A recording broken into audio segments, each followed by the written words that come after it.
Well, good evening, everyone, and welcome back here to the Launchpad and our continuing Starliner Return to Earth live coverage. This is it. We are 34 minutes away from the Deorbit burn. NASA's getting ready to begin their live coverage of Starliner's re-entry and landing, coming all the way back to the White Sands Space Harbor in New Mexico. Weather continues to look good and teams continue to target 12 a.m. Eastern Time for touchdown of the Boeing Starliner craft that's left its crew up at the International Space Station. If it's your first time here, though, welcome. My name's Zach. I'm the founder and host here at the Launchpad.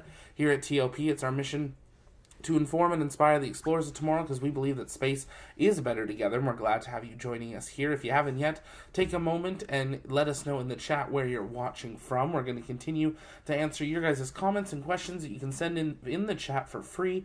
Just make sure you tag us at the Launchpad so we can see those, and we'll get to as many of those questions as we can over the next 1 hour and 16 minutes.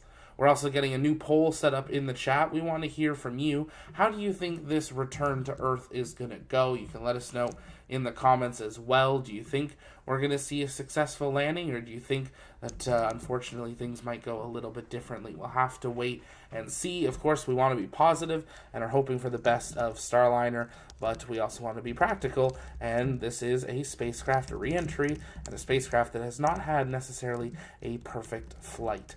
But we're excited to see Starliner come back to Earth with that deorbit burn, committing it to re-entry scheduled just 32 minutes from now. We got people tuning in from all over the world. We got Andy in Vancouver. We got Philip in Huntsville, Alabama. We've got David in Michigan. Timothy is in New Mexico. Timothy, you might actually be able to see it tonight, depending on the area. We got Shelty in New York. Welcome. Austin's in South Florida. Adam's in New Hampshire.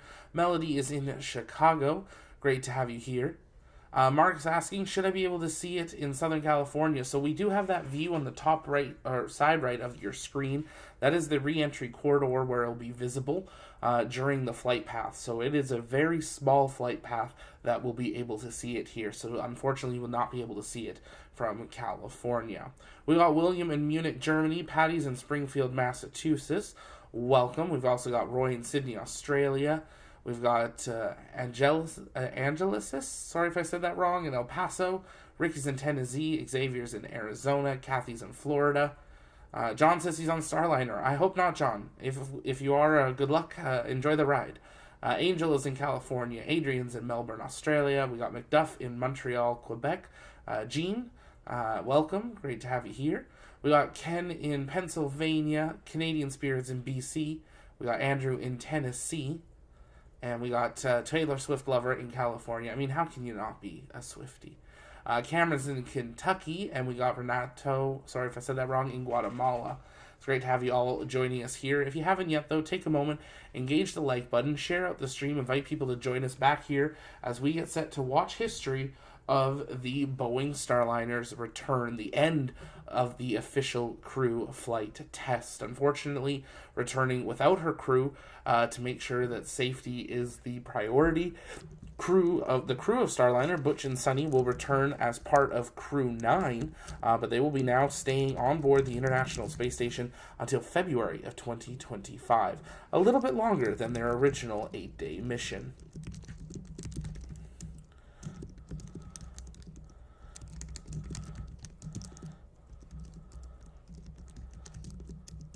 If you guys have questions, you can keep sending those in the chat by tagging us at the Launchpad, and we'll work on answering those live. Troy, what's the difference in final missions of Dragon versus the Starliner? I'm not sure what you mean final missions, as both are still flying. But Crew 8 will stay on board station for a few more weeks till Crew 9 launches. Then they normally have a week and a half handover. Crew 8 will go home. Crew 9 is only going to fly with 2 astronauts on board. Butch and Sunny will join them officially on station, and then they will stay till February.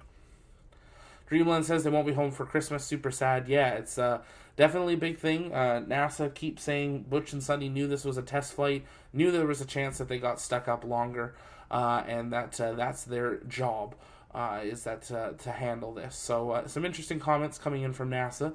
but we'll be following along as unfortunately Butch and Sunny will be up on the International Space Station a little longer than originally thought of, but I'm sure they will not complain necessarily about being on board the International Laboratory either. They've both been there before. They've both said it's like returning home.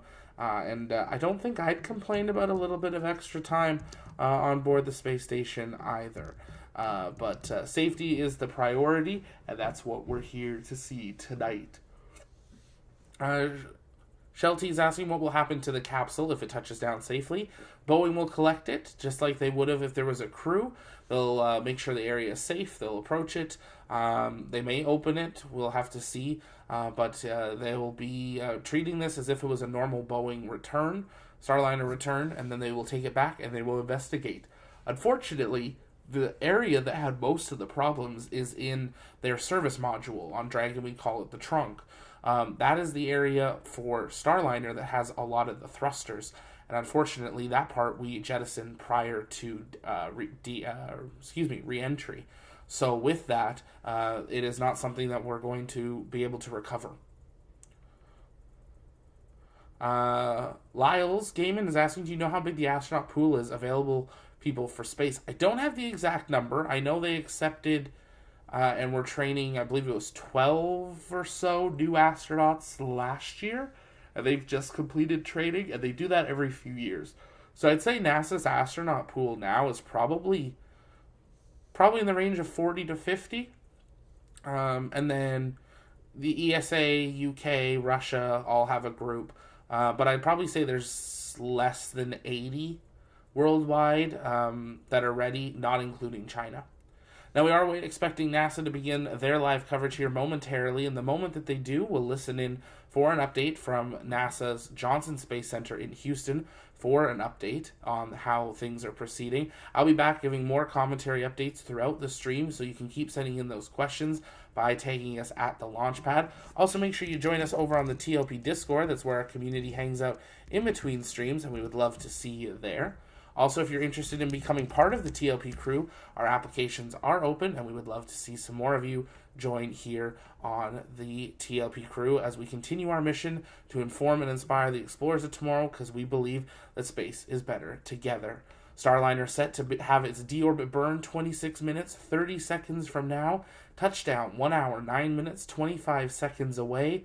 Will Boeing Starliner make it home? It's time to watch and listen and see what happens. We are waiting an update from Johnson Space Center, and we're hoping for some live views of re-entry as well. 26 minutes away. That hatch has been closed up at the top of Starliner. That was confirmed closed about an hour ago, and teams are ready to bring Starliner home. Let's listen in to Johnson Space Center. NASA's Johnson Space Center and our coverage of Boeing's crew flight test. I'm Brandy Dean with NASA. And I'm Lauren Brennicke with Boeing. Starliner safely departed the International Space Station and is on its way back to Earth. Starliner is making its return autonomously tonight without NASA astronauts Butch Wilmore and Sunny Williams after a decision to return without crew was made during a flight test readiness review last week. But the team here in Mission Control will be watching over Starliner over the course of the next hour and a half as the spacecraft fires its engines to drop back into Earth's atmosphere and make its way down for a landing in New Mexico at about 11 p.m. Central or midnight Eastern. The team here is led tonight by Flight Director Rick Henfling with weather assistance from Flight Director Mike Lammers. Henfling is just under 7 minutes away from polling the flight controllers here in the room on their readiness for Starliner to perform its deorbit burn at Starliner's landing zone. Teams in Florida, Houston, and New Mexico have been monitoring the spacecraft undocked from the International Space Station at 5:04 p.m. time while flying 260 miles over central China. NASA astronauts Butch Wilmore and Sunny Williams National Space Station in June as part of NASA's Boeing crew flight test lifted off a United Launch Alliance Atlas V rocket from Complex 31 at Cape Canaveral Space Force Station in Florida. That was 5th. They arrived at the International Space Station on June 6th. During that June 6th rendezvous, NASA and Boeing identified helium leaks and experienced issues with the Starliner's reaction control thrusters as the spacecraft approached the space station. Since then, engineering teams have completed a significant amount of work collecting and reviewing data, conducting flight and ground testing, hosting independent reviews with agency propulsion experts, and developing various return contingency plans. Uncertainty and lack of expert concurrence did not meet the agency's safety and performance requirements for human spaceflight, thus prompting NASA's decision to return Boeing Starliner spacecraft to Earth without the astronauts, Butch Wilmore and Sunny Williams, aboard. The uncrewed return allows NASA to continue gathering test data on Starliner during its upcoming flight home, while also not accepting additional risk for the crew. Wilmore and Williams, meanwhile, have formally joined the Expedition 7172 crew and are going to remain at the space station conducting science experiments and helping with maintenance through February 2025. They're going to fly home aboard a Dragon spacecraft with 2 other crew members assigned to the agency's SpaceX Crew 9 mission. That is NASA astronauts Nick Hague and Roscosmos cosmonaut Alexander Gorbanov. On Thursday afternoon, the hatches were closed between Starliner and the International Space Station. And earlier today at 5:04 p.m. Central, the docking hooks released Starliner, allowing it to separate and begin moving away from the space station and into place for its journey home. You can see that video from earlier today playing here.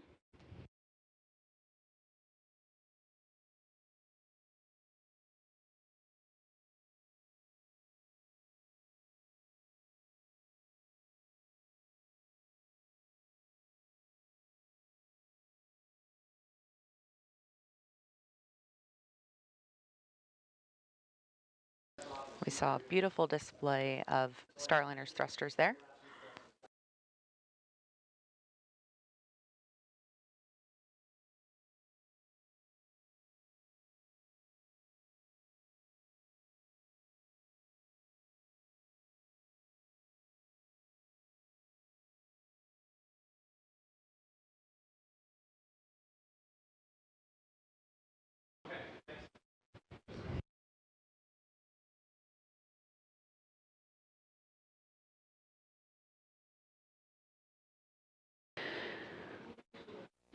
Butch Wilmore and Sunny Williams also had some words to say for the teams here on the ground as Starliner was making its way away from the space station.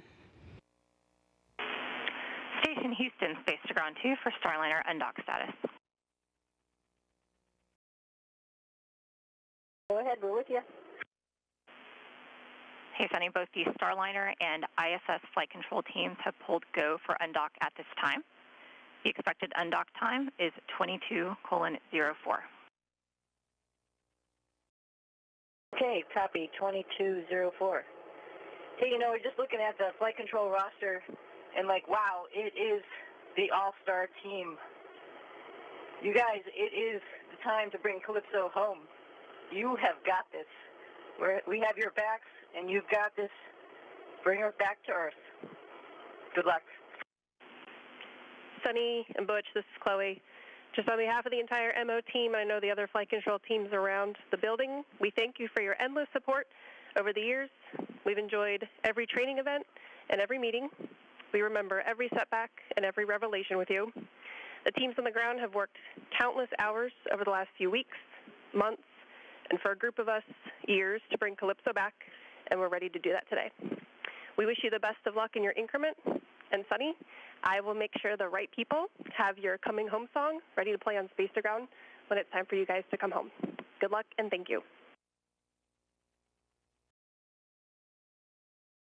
Wonderful comments, Flight. We appreciate that, and we agree. Many years of great enjoyment, simming together, playing together, and being involved with each other's lives, and it's been special. Bring it home. Copy. Thank you, and have a good evening. That again was a conversation recorded earlier today between astronauts Sunny Williams and Butch Wilmore talking with the Starliner flight director at the time of undocking, Chloe Meering. Since that undocking, when Starliner and the space station were flying 260 miles above central China, Starliner has been steadily increasing the distance between it and the space station, ensuring that it will be able to get into place to perform a 1017 central deorbit burn now in about 20 minutes.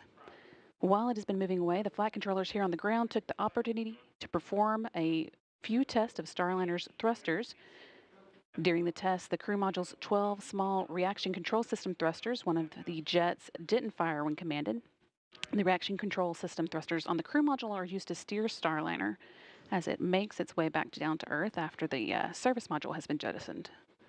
Because those 12 jets are divided into two redundant strings of 6, Starliner only uses one string during normal operations. So although this means a slight loss of redundancy, it shouldn't keep Starliner from getting through re-entry and landing as expected. Yeah, and Starliner has plenty of redundancy with this part of the prop system on the capsule, so no impact to the deorbit burn or reentry, and it's not required for flight rules. The team also tested 10 of the 28 reaction control system jets in the service module after undocking, and they all performed as expected. And here on the ground, the team just gave their go officially to Rick Henfling, today's flight director,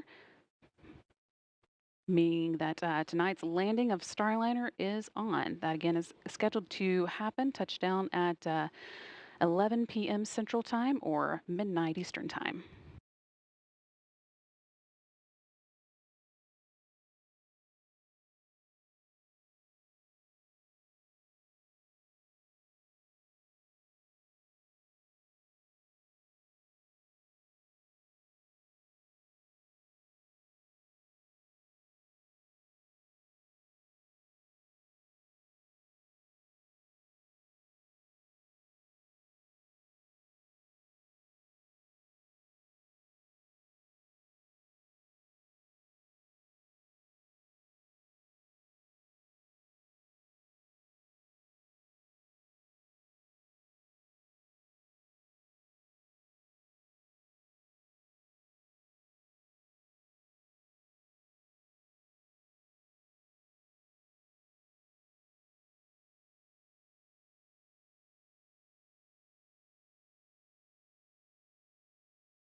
Once again, Flight Director Rick Henfling has gotten a go from Starliner's for Starliner's deorbit burn from all of the flight controllers watching over the spacecraft's return tonight. And that again means we are officially on for Starliner's return to Earth at about 11 p.m. Central Time or midnight Eastern. The deorbit burn at 10:17 p.m. Central Time is now just 17 minutes away. That'll be a 59-second firing of 4 of Starliner's orbital maneuvering and attitude control thrusters on Starliner's service module.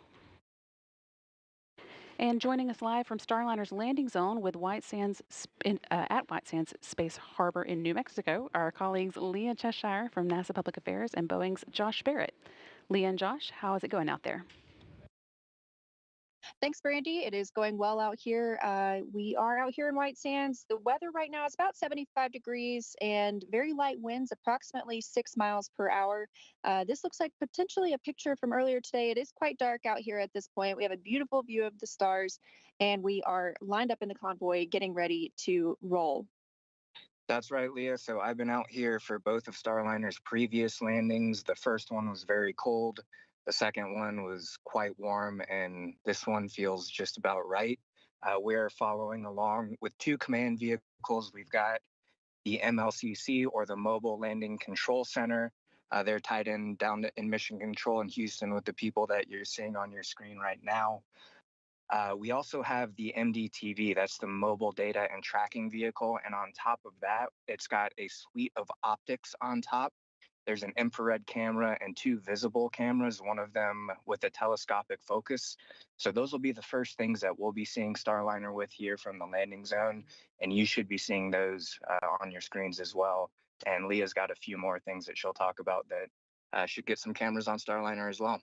Yeah, especially the WB-57, NASA's plane that took off just a few hours ago, just as we were heading out here to the landing site. So we arrived here at about 6 p.m. local time, which is mountain time. And since then have been getting ready, lining up, doing communications checks between the various teams, and just getting ready to eventually drive out to the landing site once Starliner comes down. So it is a sea of white gypsum sand out here. And teams are continuing to just prepare as soon as we get into that deorbit burn. So they are actually in a huddle right now, talking through some of the next steps for tonight, getting ready to come and join us here in the convoy as we await to see the deorbit burn. So with that, right now, we are going to turn it back over to you, Brandy and Lauren. We are going to stick around, though, and cannot wait to see Starliner coming straight across the sky. Thank you. Thanks so much, Leah and Josh. We are hoping to get some good views from where you guys are at later today. Now, once we make that final burn to get out of orbit today, it'll take about 45 minutes for Starliner to reach its destination. Again, White Sands Space Harbor, New Mexico, where we just spoke with our colleagues from. Starliner is currently flying with its solar arrays pointed toward the sun, recharging the internal batteries to keep its systems powered through landing. The orbital maneuvering and attitude control thrusters, or what we call OMACs, will fire for about a minute to conduct the deorbit burn. That maneuver slows the spacecraft down from orbital velocities and allows it to start falling back to Earth in a head-down position. At the end of that deorbit burn, Starliner angles itself for reentry. The deorbit burn is just the first in a series of milestones we're going to be ticking off tonight. To give you the full rundown, deorbit burn is scheduled for 10:17 p.m. Central. As we said, we just got the go for that a few minutes ago. It's going to be followed by the separation of the crew module from the service module at 10:20 p.m. and the crew module will then continue on its own. At 10:45 p.m., Starliner will begin to feel the effects of the Earth's atmosphere again for the first time since its ascent in June. And a few minutes later, around 10:47, the heat from Starliner's reentry will become so intense that that plasma will begin to form around the spacecraft, causing a blackout in communications with Starliner for about 4.5 minutes. Once Starliner clears that blackout period, things will begin to happen very quickly. Yeah, so then up next at 10:56, when Starliner is about 4.3 miles above Earth, the spacecraft will be done with the forward heat shield that is at the top of the capsule that helped protect it through reentry, and it will jettison it to make way for the parachutes that are stored underneath. And then almost immediately, those parachutes will begin to deploy. First with 2 smaller drogue parachutes that are meant to take the edge off Starliner's speed. They open up in stages over the course of about 28 seconds. And then at 10:57 p.m., when Starliner is about 6 miles up, the drogue parachutes are released and 3 main parachutes are deployed. They also open in stages over about 16 seconds, but they stay with the spacecraft all the way until touchdown. And again, we are expecting that touchdown to come at 11 p.m. Central. Just before the touchdown, however, at 10:58 p.m., Starliner also sheds its base heat shield at the bottom of the capsule to make way for the inflation of 6 landing airbags hidden underneath it. And those will cushion the vehicle as it lands in New Mexico's desert.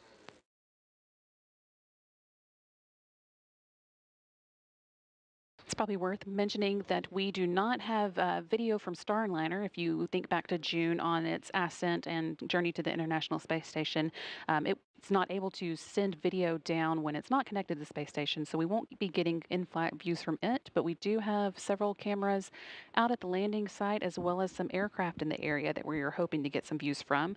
But of course, it is going to be pretty dark out in the desert at night, so they may be infrared or black and white views, but hopefully we'll get some good camera views to show you.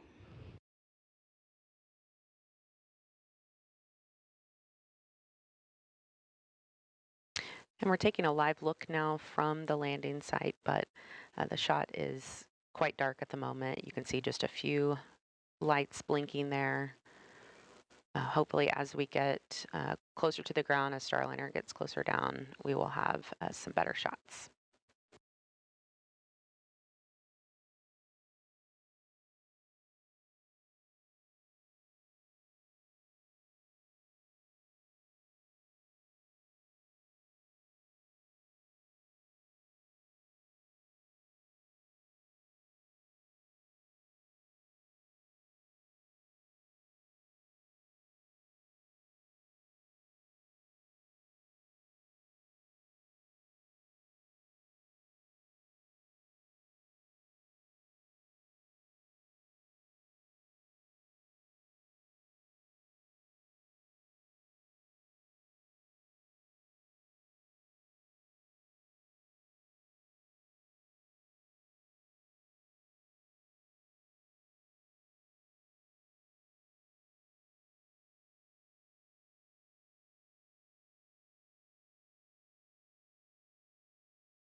The landing and recovery teams have been out in the desert preparing for the spacecraft's return for several days. I've been speaking with them to catch up on some of the preps that have been taking place. They ran through a full mission dress rehearsal where they practiced the landing and recovery operation with all the different groups and functions.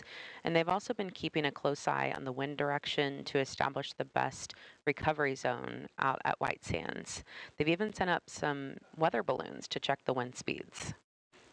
Tracking vehicles out there are equipped with cameras, so the team has been calibrating those. And again, although we don't expect any views from Starliner on its way down, we're hoping to get some good ones from those tracking cameras as well as aircraft in the area. We plan to have the WB-57 getting views while it is about 16,000 feet above the ground until the drogue parachutes deploy. And then at about 6,000 feet, we hope to see views from a Cessna in the area. And this is actually a current view of the Cessna as it makes its way out to the landing site, White Sands Space Harbor in New Mexico.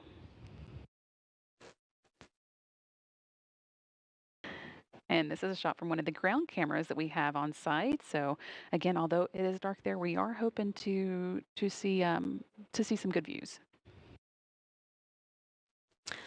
And in the last few hours, the teams there on the ground have been at the holding area loading up their vehicles, doing last minute checks, making sure all the equipment is ready to go, and then shortly they'll begin moving into place to watch Starliner make its final approach. And then once Starliner lands, teams will move closer in a very strategic way. They will first stop at about the 500-foot mark away from the spacecraft, and then they'll move in closer to the 150-foot mark while ground teams safe the vehicle. That first team on site with Starliner will be what we call the gold team. They start recovery operations by performing what's called a sniff test, where they use sensors to check for hydrazine, one of the propellants that Starliner uses. They'll be wearing protective gear known as hazmat suits to prevent exposure to hypergolic propellants. Hydrazine is used as a propellant, and if it turns into a vapor, it can be toxic. After the sniff test, they will notify the rest of the convoy when it's safe to approach, and then they're going to check the winds, make sure the entire landing and recovery team is staged uprange from the direction the wind is blowing for added protection. Now, everyone out there is part of a different color team, and they wear a vest with that color, so it's very obvious who does what. So the next step is the silver team, and their first job is to ground the spacecraft. Starliner will be powered down, but there could be some residual electricity. So before anyone can touch it, they will ground it and discharge it.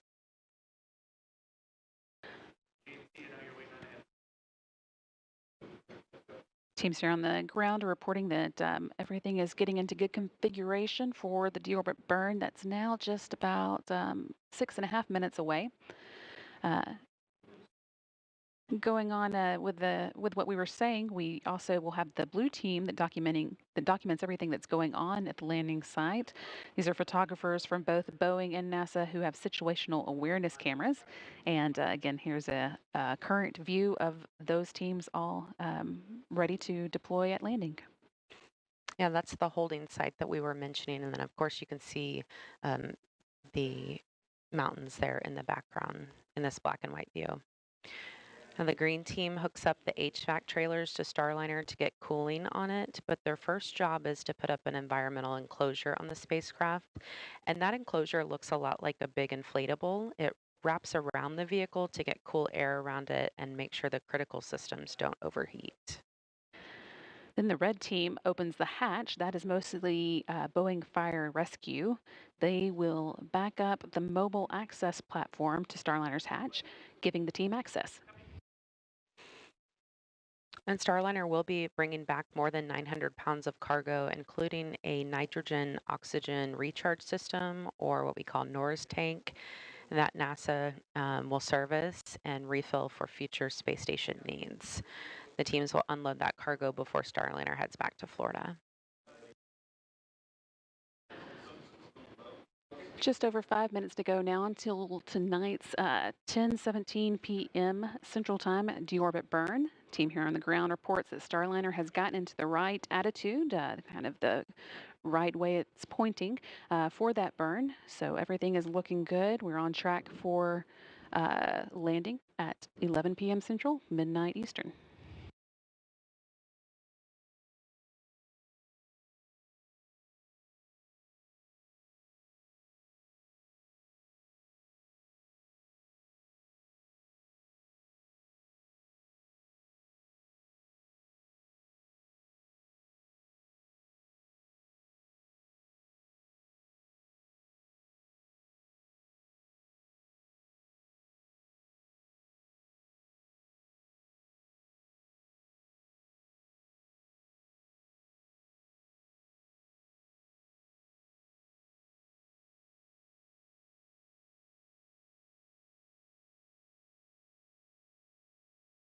With just a couple minutes or 4 minutes left to go until the deorbit burn, we're going to check in once again with the landing team and Leah Cheshire and Josh Barrett.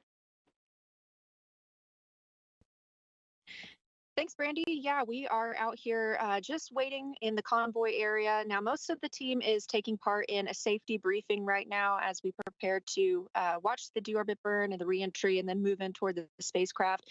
Like you mentioned, it's really dark out here. Josh and I were just able to take in the really beautiful sight of the Milky Way. It's so dark. So once the capsule starts to re-enter the Earth's atmosphere, we expect to have a pretty good view of the streak as that plasma builds up around the capsule itself.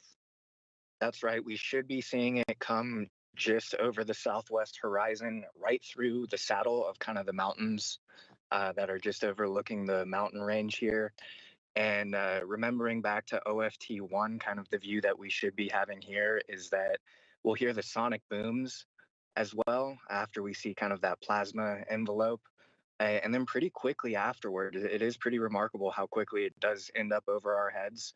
We'll see the flashes from the mortars, which deploy those forward heat shield parachutes, which take the forward heat shield off. Then we start hearing those mortars, and then the parachutes start to deploy. And then it's kind of slow motion from there as it drifts down. And we're seeing a lot of movement as teams have just completed that safety briefing here. So they're now all walking to join us at the convoy. So it looks like we are just a few minutes away from the deorbit burn, and the show is really getting on the road soon. So with that, we're going to turn it back over to you in Houston. We are now just over 2 minutes away from the deorbit burn. At this point, Starliner has moved well away from the International Space Station and quite a few kilometers ahead of it as well. We had a number of smaller burns to ensure that Starliner was at a safe distance away from the space station before it performs the deorbit burn that will bring it out of orbit and on its journey back to Earth. And Flight Director Rick Henfling and his team expect Starliner's orbital maneuvering attitude control thrusters, also called OMACs, to fire around 10:17 Central Time, pushing the spacecraft out of its orbital flight path and onto its journey home. This deorbit burn will set us up for a touchdown time of about 11 p.m. Central or 10 p.m. Mountain Daylight Time out there in White Sands, New Mexico.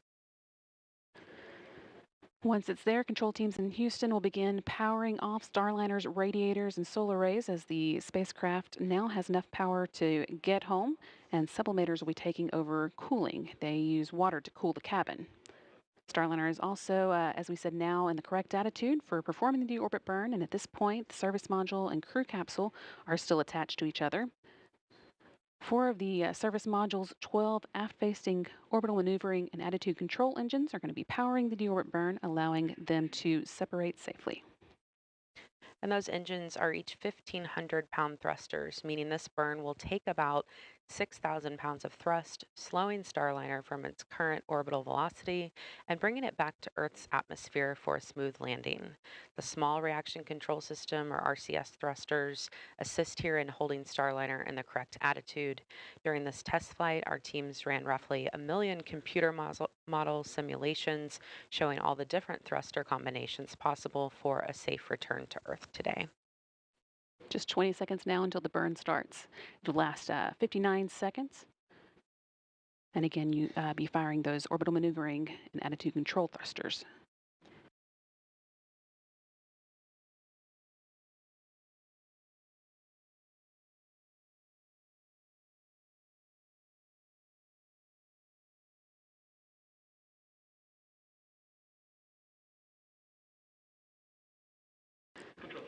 Four orbital maneuvering and attitude control thrusters on Starliner's service module are now firing, slowing Starliner down as the capsule begins its journey back to Earth.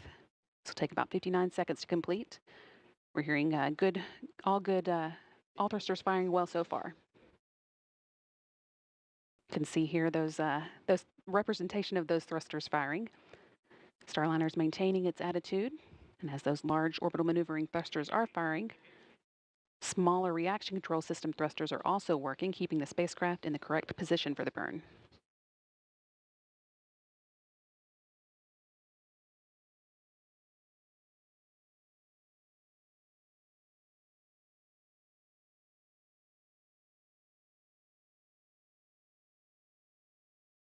Still looking good.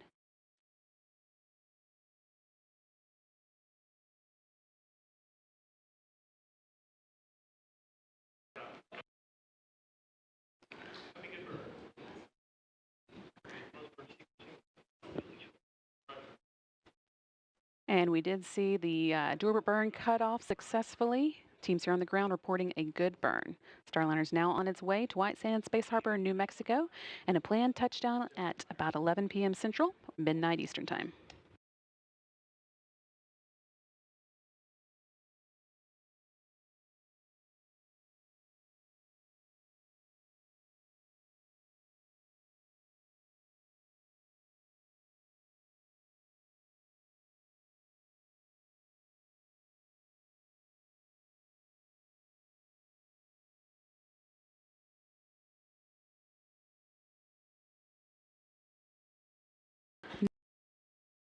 And if you're just joining us, welcome here to the launch pad. With that confirmation, Starliner is committed to re-entry. The deorbit burn, having been conducted 2 minutes ago, burning for 59 seconds, has locked Starliner in on a return to White Sands Space Harbor in New Mexico. Touchdown 39 minutes.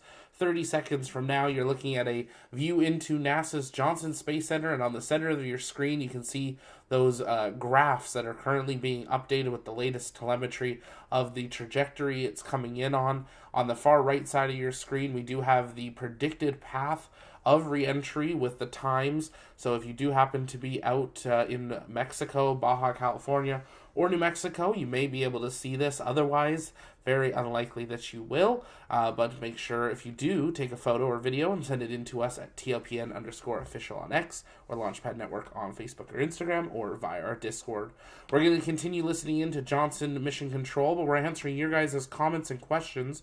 You can send those in the chat by tagging us at the Launchpad, and we'll work on answering those live. Many more things have to go right for Starliner to come home here tonight, and we want to hear from you in the chat. How do you think tonight's going to go? Perfect return and landing? A hard landing? Does it technically land but in pieces? Or are we going to see a RUD? We are now committed to re-entry. Starliner is coming home. And let's see how the next 38 and a half minutes play out as the crew flight test of Boeing Starliner comes to an end. Let's listen back into NASA and Boeing Mission Control.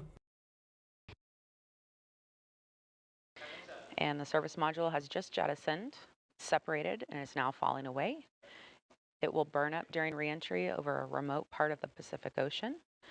And Starliner will continue on its path to New Mexico, where the landing and recovery team is waiting for touchdown. Starliner is now angling itself and its heat shield for re-entry. The entry interface is coming up in just about 10 minutes. That's the hottest part of the re-entry process, with Starliner's heat shield reaching about 3,000 degrees. To protect Starliner from those heat loads, the spacecraft has what's called an ablative heat shield. The outer surface of that shield heats up to a gas, which then carries the heat away from the crew module through convection. And our team calls this process a game of threes because during entry interface, the heat shield will handle those temperatures of about 3,000 degrees, but it will convert that heat to about 300 degrees with only 3 inches of ablator. And because of this protection during this hottest part of re-entry, the inside of the spacecraft remains at about room temperature. When Starliner returned from its last 2 flights, the capsules landed with 2 black stripes up the sides, indicating the heat shield was ablated as intended. So we do expect to see that again today, and the team considers that a bit of a badge of honor.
Once again, we did see Starliner deorbit or performance deorbit burn on time at 10:17 p.m. Central Time, and then quickly turned around and jettisoned its service module now that it has performed its duty over the course of the mission.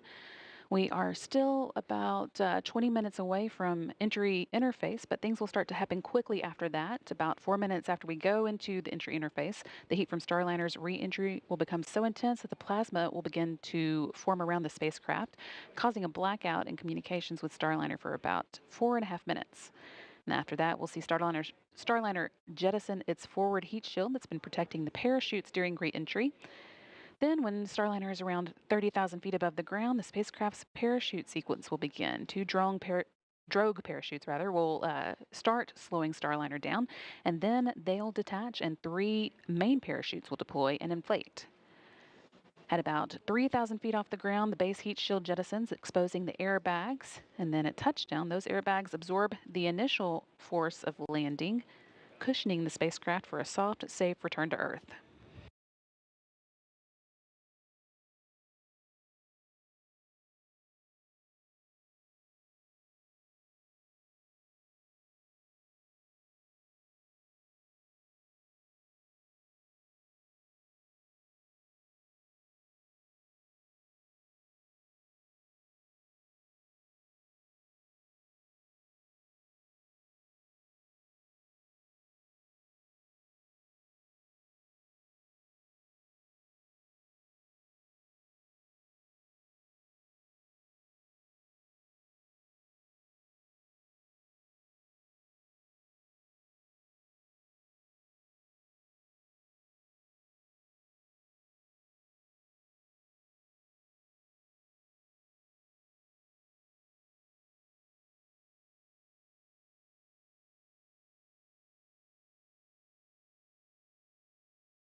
Currently, Starliner is about 213 miles above the South Pacific Ocean. It's just past the southernmost portion of this final orbit, coming around the southern coast of Australia, and now it's going to begin making its way northward towards the west coast of the United States for that landing at 11 p.m. Central Time, midnight Eastern Time at White Sands Space Harbor in New Mexico. Again, we've had the deorbit burn that took place just as planned at 10:17, a 59-second burn that changed the Starliner speed by about 290 miles per hour, 130 meters per second. That made way for the service module separation, and the next milestone we'll be watching for is the entry interface coming up around 10:45. Still about 10 minutes away.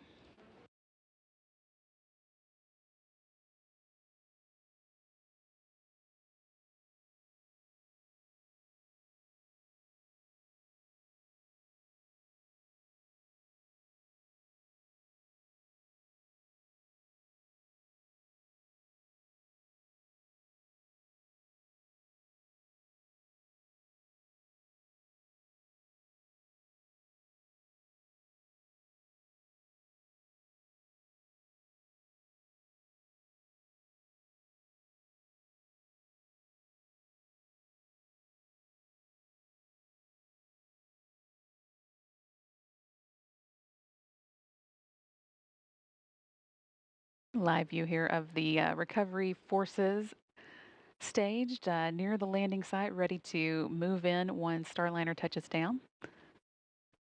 We are ticking off milestones as expected for that 11 p.m. Central, midnight Eastern, or 10 p.m. Mountain Time touchdown today in New Mexico.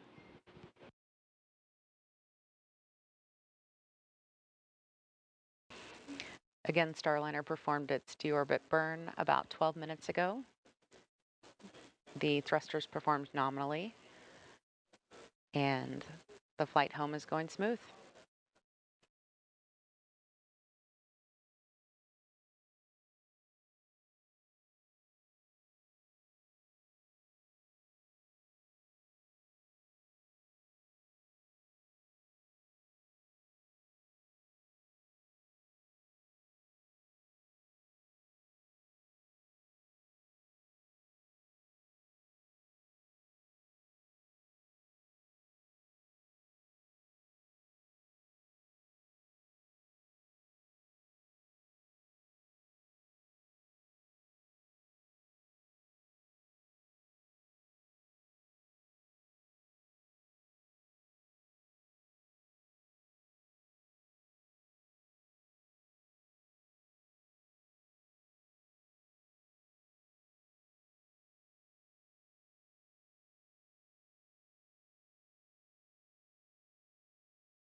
We're still about 14 minutes away from the entry interface, which is our next milestone. I think I said earlier that we were 10 minutes away. That was a mistake.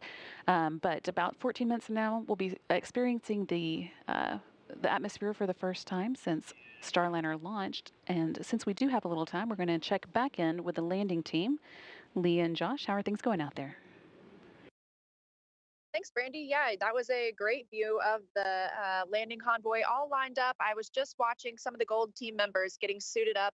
As you mentioned earlier, that's going to be the first team to come in and inspect the vehicle. They're sniffing for those hypergalls or any of those dangerous fumes before the rest of the teams get the go to move in and approach the capsule. Of course, it's kind of a waiting game right now as we are still waiting to spot Starliner coming from the southwest. So a lot of us are outside of the convoy right now and keeping our eyes on the skies. Yeah, that's right. We've got about just under probably 3 dozen vehicles all lined up in 3 rows, just waiting to get that touchdown signal. Again, going through that convoy list that you guys went through already so well. Behind that Gold team, after Starliner is declared safe, the Silver team moves in and they do the electrical grounding.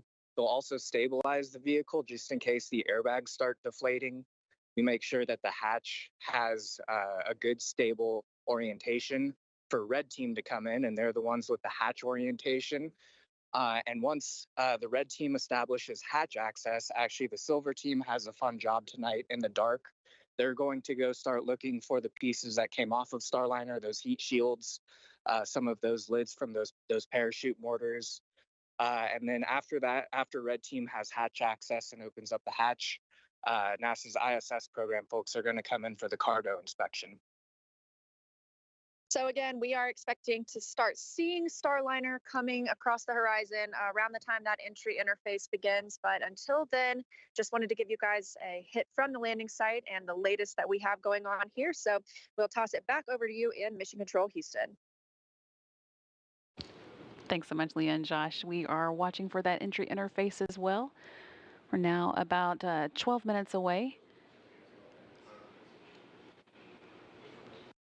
Starliner continuing to make good progress following in that 10:17 p.m. Central Time deorbit burn.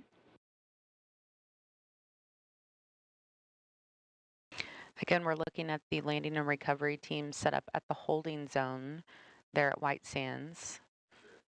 Josh and Leah are embedded with that convoy, and they will make a very strategic move toward the spacecraft after touchdown, first stopping at about the 500-foot mark, and then they'll get the go to move forward to the 150-foot mark, and then once the vehicle is considered safe, they will move in.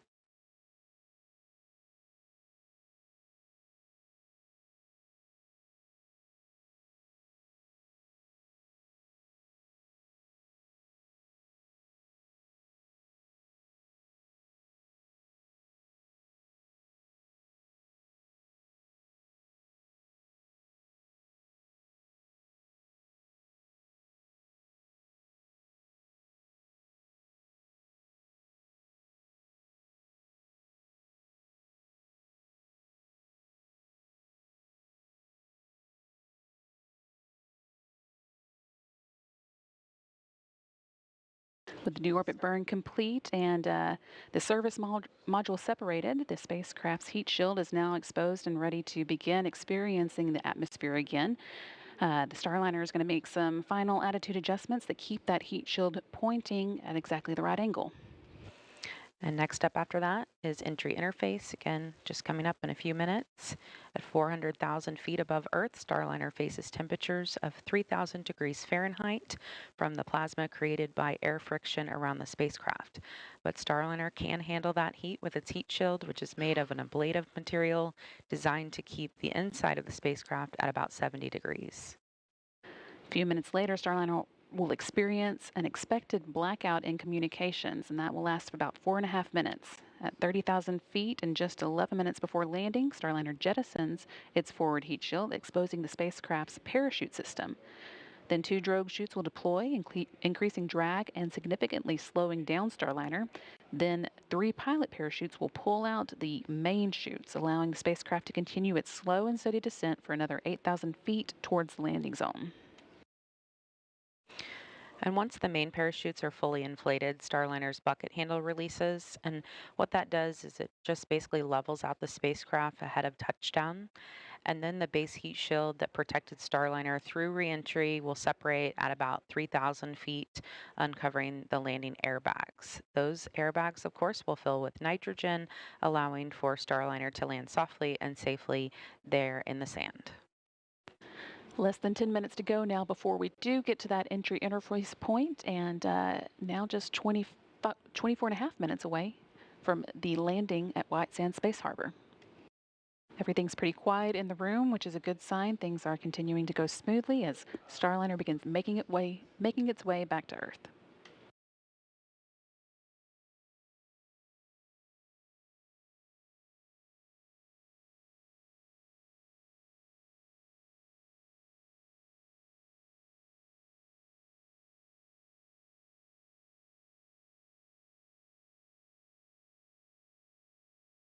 You're taking a look there at Flight Directors Rick Henfling on the left, speaking with Mike Lammers on the right. Rick is the flight director for this landing operation. Mike is weather flight director. They are tag teaming this operation. Team has been keeping a close eye on weather at the landing site, but everything looks pretty good for tonight's touchdown. Yeah, about 79 degrees Fahrenheit out there. They reported 10 miles of visibility. The winds are within the limits, so we are looking good for a touchdown. Coming up right about 11 o'clock p.m. Central Time.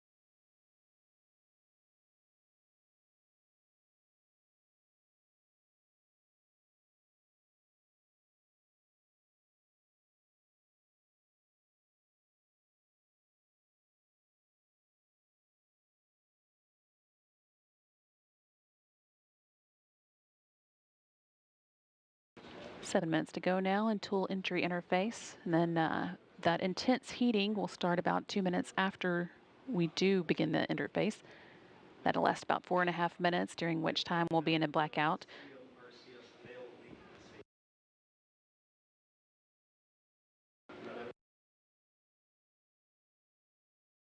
Starliner is currently about 130 miles, 149 miles rather, above the Pacific Ocean, heading northward towards the western coast of the United States, and it's touchdown in New Mexico.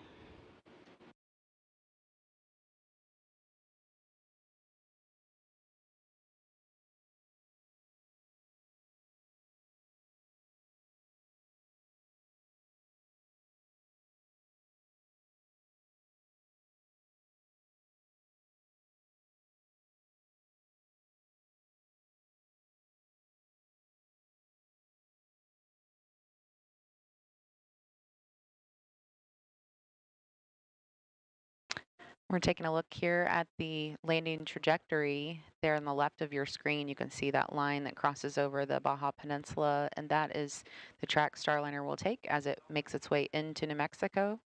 As it gets closer to the ground, people living in the area might get a bright shot of Starliner coming back through the atmosphere and landing there in White Sands, New Mexico. You can also see there in the center of the screen the to-do list, basically, before we do get to landing. The service module separations highlighted in green because that one's already taken place. And next up is the entry interface, about 5 minutes away from now.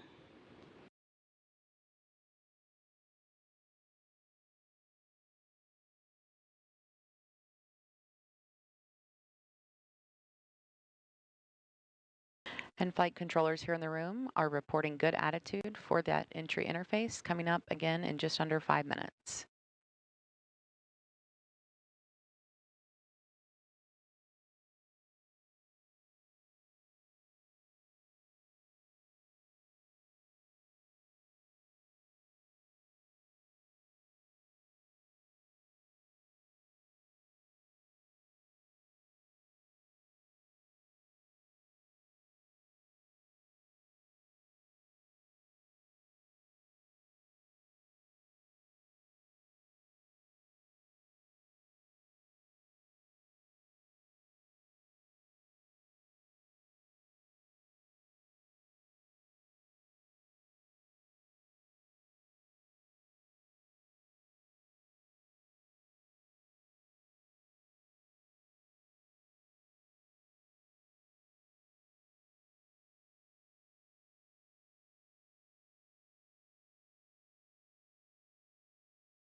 And if you're just joining us, you are looking at a live view of White Sands Space Harbor and the recovery teams awaiting Boeing Starliner as it's set to have atmospheric interface and begin the final part of its re-entry. We're just minutes away from that communication blackout beginning and the plasma buildup around Starliner, officially bringing it back into the Earth's atmosphere. If it's your first time here, though, welcome. My name's Zach. I'm the founder and host here at the Launchpad Network, and here at TLP, it's our mission to inform and inspire the explorers of tomorrow because we believe that space is better together. Starliner launched with NASA astronauts Butch Wilmore and Sunny Williams 93 days, 12 hours, 51 minutes ago for an 8-day mission to the International Space Station. After 93 days, Starliner has departed the space station, but the crew remains on board. Butch and Sunny will now become part of Crew 9, coming home in February of 2025. Crew 9 set to launch in a couple of weeks from now, with only 2 astronauts on board, leaving room for Butch and Sunny. We've been live bringing you full coverage all the way from prior to ISS undock through the deorbit burn, and now here we are ready for atmospheric interface and touchdown of the Boeing Starliner. If you haven't yet, take a moment, engage that like button, share out the stream again, even if you have. Invite people back and join us, as this is normally the most beautiful part of watching a capsule come home, but also the scariest part. Does it make it through re-entry? The most dangerous part, really, of most of these missions is coming back to Earth and fighting through the Earth's atmosphere. We're going to listen back into NASA, Johnson Mission Control, and the teams down at White Sands Space Harbor as we prepare for communication blackout with Starliner as it begins its 7 minutes of re-entry as it heads back down to Earth after 93 days in space. You can keep sending in your questions in the chat by taking us at the Launchpad. We'll work on answering those live, and I'll answer more on commentary following touchdown. But Godspeed, Starliner. Come home.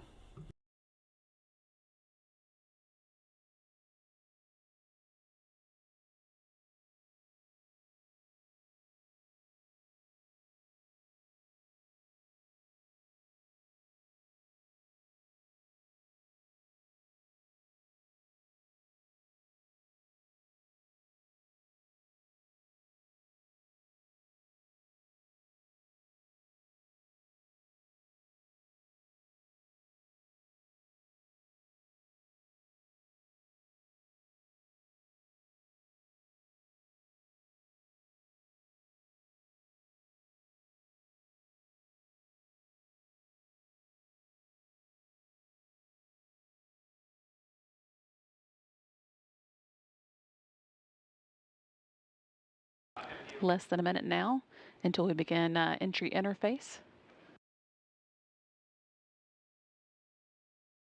Again, about 2 minutes after entry interface starts, we'll begin seeing the heating really get intense, and we'll go into a 4.5-minute blackout.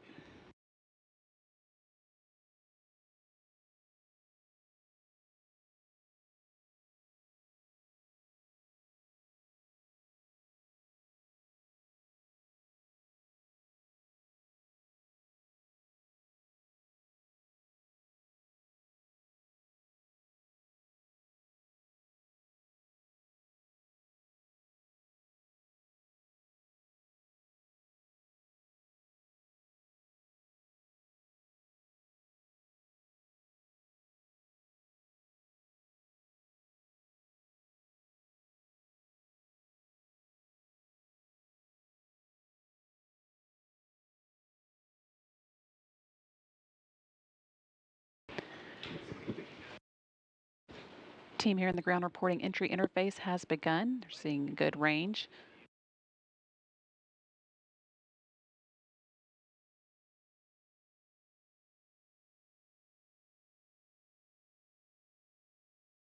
Seeing another view from the landing site, or the teams getting ready to move out to the landing site here. A little better idea from this view of exactly how dark it is out there with all the lights of the vehicles shining. A minute and a half until we move into the blackout period for Starliner. And 14.5 minutes until we land in White Sands, New Mexico.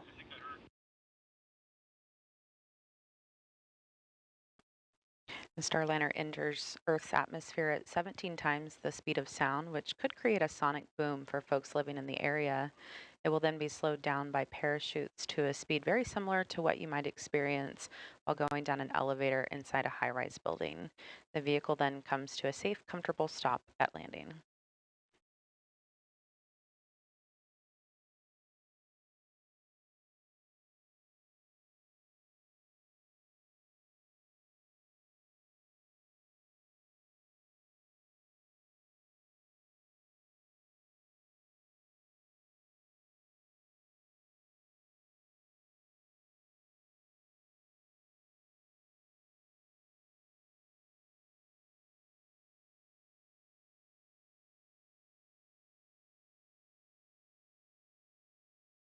Seconds now until the blackout period begin. Due to the compression of friction and friction of the air, the molecules generate a very hot plasma that causes the red-orange glow you often see appear in post-flight imagery on many spacecraft. Although we won't get to see that tonight, it will happen. It causes an expected communication dropout. This one will last 4.5 minutes as the vehicle goes through a time when plasma interferes with the satellite signal. We expect that blackout to end around 10:52 p.m. Central. Now, this is also the time that I mentioned earlier where a Starliner in the past 2 flights has gotten that black mark along the sides of it, and that just really proves to our team that the ablative heat shield or the ablative material around Starliner is doing its job, and the heat shield is pushing that plasma away.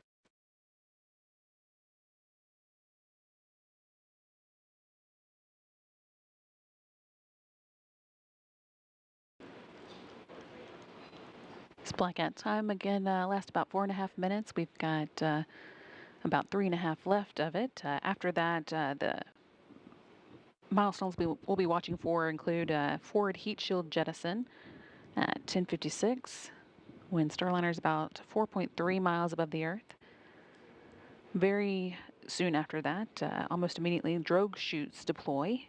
Those give a little bit of an initial slowdown to the vehicle before the really large main parachutes deploy. That happens when the Starliner is about 2.5 miles above the Earth.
This is a live view from the International Space Station where we're able to get a view of Starliner's track as it comes in.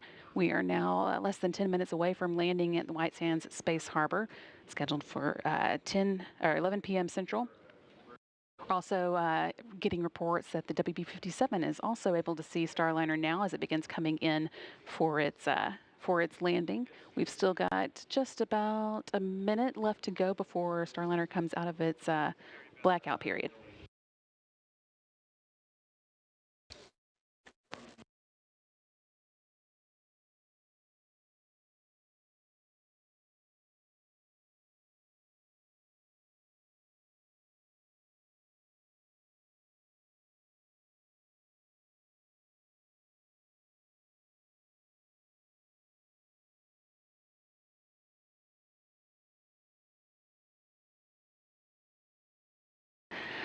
And this is a view from the WB-57, one of NASA's aircraft that is at the landing site, has been staged and ready to pick Starliner or pick up the view of Starliner as it comes in, and that is what we are seeing now.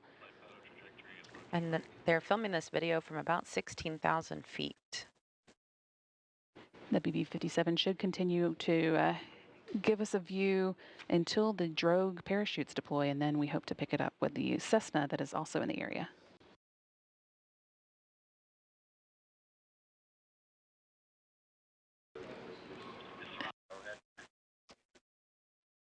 And flight controllers here in the room are reporting that we are out of that blackout period and everything is looking good. Starliner remaining nominal as she returns to Earth.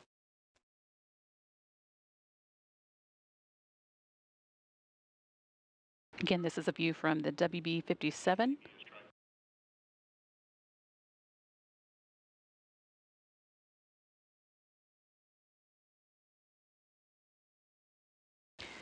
Starliner showing a beautiful streak across the sky as she returns to White Sands, New Mexico.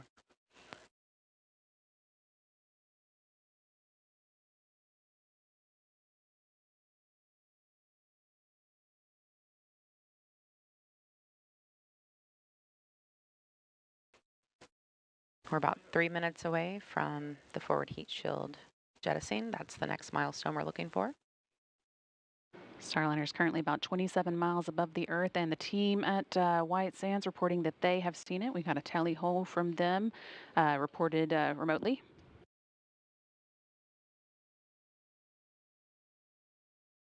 That means they are seeing Starliner from the ground there in New Mexico.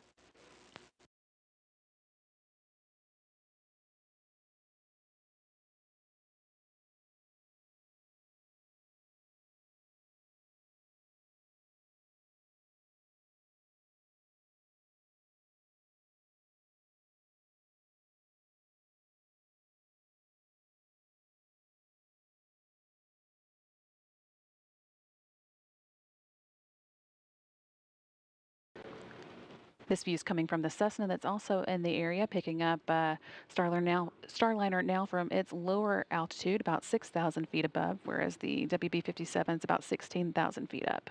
We are now just 6 minutes and 22 seconds away from landing.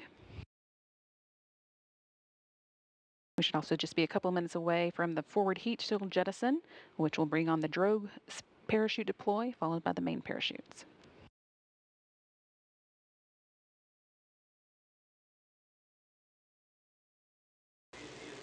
And the strobe lights on Starliner are now on.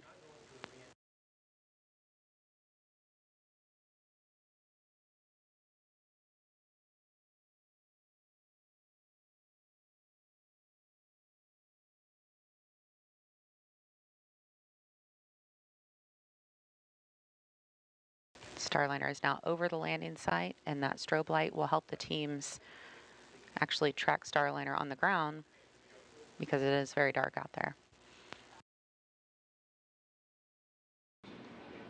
Now about 12 miles above the landing site and just 5 minutes away from landing.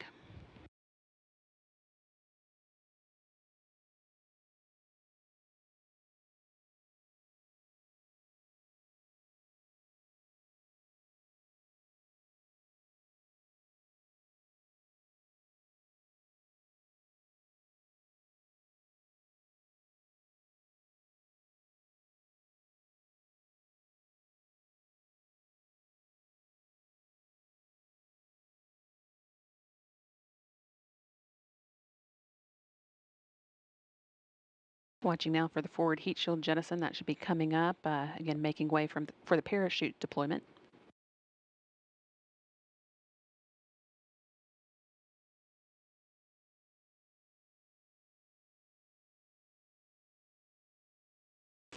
All right, and that action you're seeing on your screen, forward heat shield and drogues out. Really interesting view of this coming down from the WB-57. See those two drogue parachutes now deployed. They slow the vehicle down initially until it gets to a safe speed for the enormous main parachutes to follow.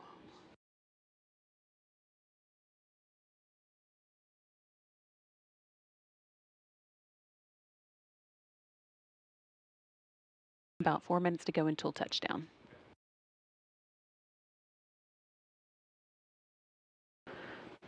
Now back to a view from the Cessna aircraft in the vicinity of the landing site. Again, this is a view from a little lower than the WB-57 we were seeing.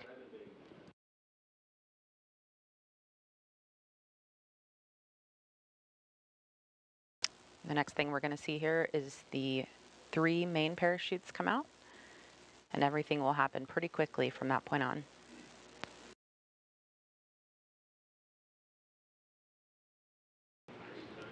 After those mains are out, we'll see the bottom heat shield that has been protecting Starliner through its journey through the atmosphere come off. That makes way for the landing airbags to deploy.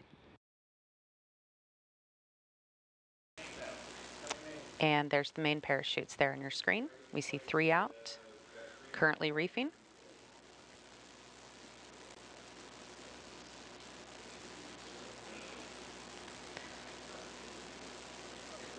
And the teams at the landing recovery teams report that they heard the booms as those came out. 3 good mains fully open there. You can see Starliner in a slight tilt, so we're going to see the rotation handle move here shortly, and it will level out Starliner. But 3 good parachutes, looking great.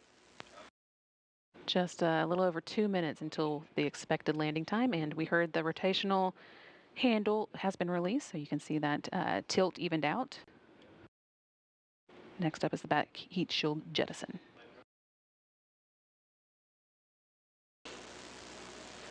And there it goes. That again makes way for the airbag inflation. Nice to see that. You can see the airbags deploying there on your screen. Those airbags are filled with nitrogen as they guide Starliner safely back to the desert floor.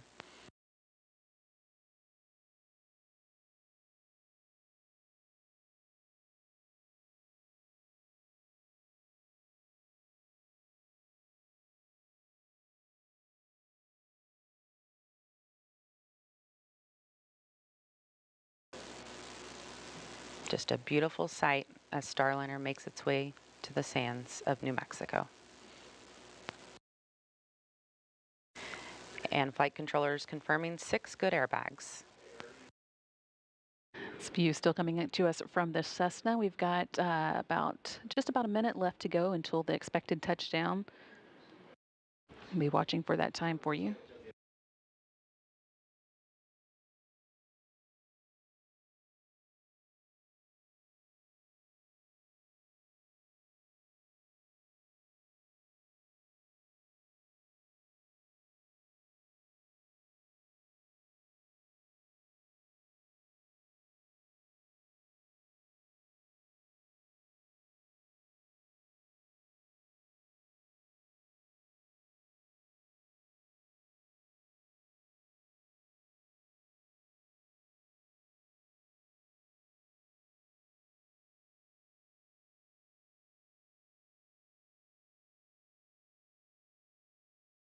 Just about 15 seconds away from expected touchdown.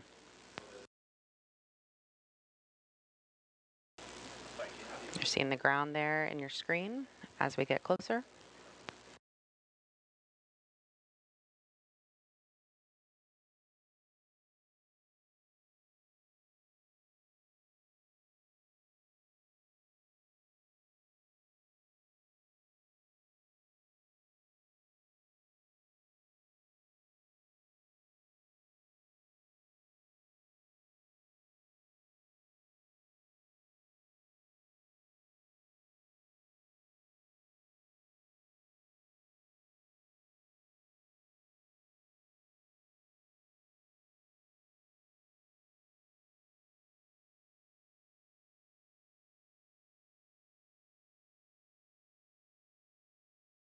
Touchdown.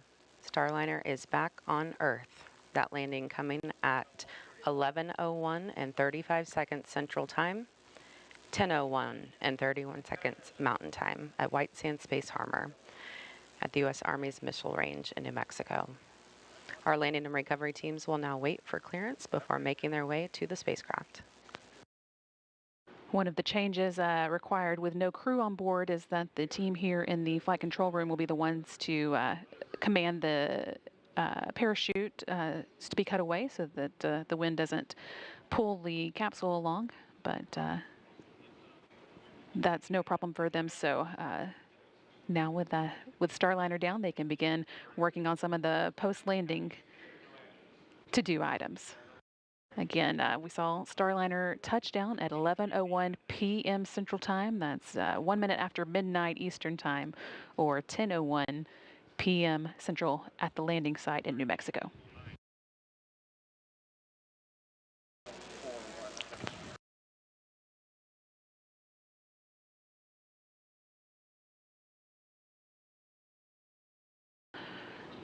This is a view from the Cessna, still watching the drones slowly make their own way down. Those, of course, are the drogue parachutes that preceded the main parachutes, first slowing Starliner down before the large parachutes opened.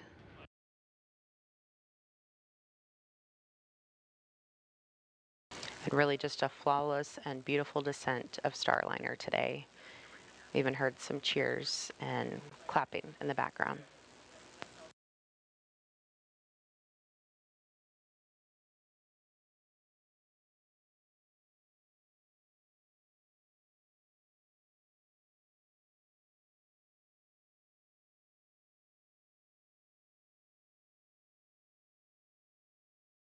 And some amazing views from White Sands Space Harbor in New Mexico. Boeing Starliner Calypso, welcome back to Earth. 93 days after launching, left its crew on board the station, but Calypso did it and has successfully landed at White Sands in New Mexico there. It looked like a really great landing. We're watching these drogue chutes now come down as crews prepare to approach the Starliner spacecraft. We're not too sure how long NASA will stay alive on this, but congratulations, Boeing, on bringing Calypso home, and it looked like it was a beautiful ride back. Of course, teams are going to have to evaluate a lot, and there'll be lots of more news coming around Starliner over the weeks and months to come, and you can catch that all right here on the Launchpad. If it was your first time here, welcome. My name's Zach. I'm the founder and host here at the Launchpad. Here at TLP, it's our mission to inform and inspire the explorers of tomorrow, because we believe that space is better together. We just moved down here to the Space Coast to bring you full coverage as we get ready to begin the countdown to launch coverage for Artemis 2. There's so many more launches coming up the rest of this year. We got Vulcan, New Glenn, Falcon 9, Falcon 9 Crew, Falcon Heavy. We've got Starship, we've got PSLV, we've got Soyuz, we've got Electron, we've got H2A, we've got H3, Electron Haste, and who knows what else we're going to throw in there by the end of the year. And we hope that you will join us here at the Launchpad as your live launch provider. We're going to listen back into NASA Johnson for the remainder of this show. Of course, we do have our countdown to launch coverage for Polaris Dawn running. Stay up to date on the latest developments for Polaris Dawn over on our live broadcast for that. Currently counting 51 hours and counting till launch, targeting 3:38 a.m. Monday morning. We'll be there live on site. But let's listen back into NASA Johnson Space Center and the Boeing recovery crews as they get ready to approach Starliner Calypso. Stay with us. This shot, but there is a strobe light on Starliner that will help the teams follow it out there.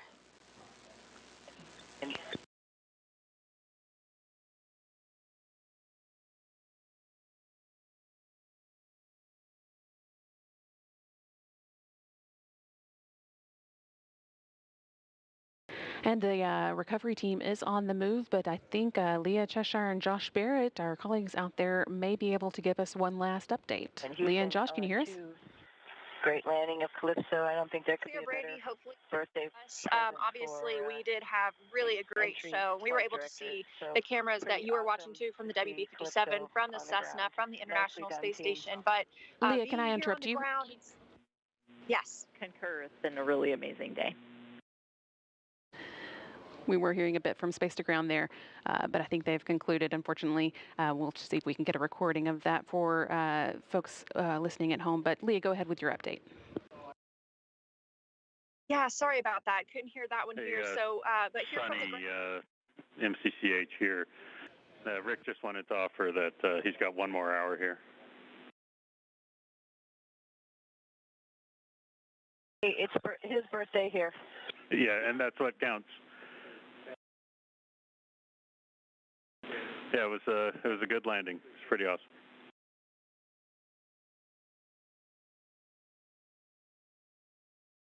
You guys are the best. You are the best. Thank you. Sonny Williams there, offering a slightly early happy birthday to Flight Director Rick Hempling. He will be celebrating his birthday on September 7th, but technically in Houston, we're still a little less than an hour away from that. They are, of course, already on September 7th at the International Space Station. But Leah, if you were still with us, we'll still take that update if you can give it to us. Yeah, so as I was saying, we got to see the capsule and the plasma trail coming up over the mountains from the southwest. And we were all still standing outside the convoy to watch that happen. But the most unexpected part was when I could hear the main parachutes being deployed. It was very faint, just a little bit of a rumble, but that strobe light really helped us identify Starliner as it was descending, and it would reflect a little bit up onto those parachutes. So we actually had a decent view as it was coming down under those chutes. And now we are actually on the drive out, and we can see the strobe light. It's giving us a great direction as we head toward the capsule. Yeah, that's right. We are actually making our way down the former space shuttle runway, literally driving right down the middle of it.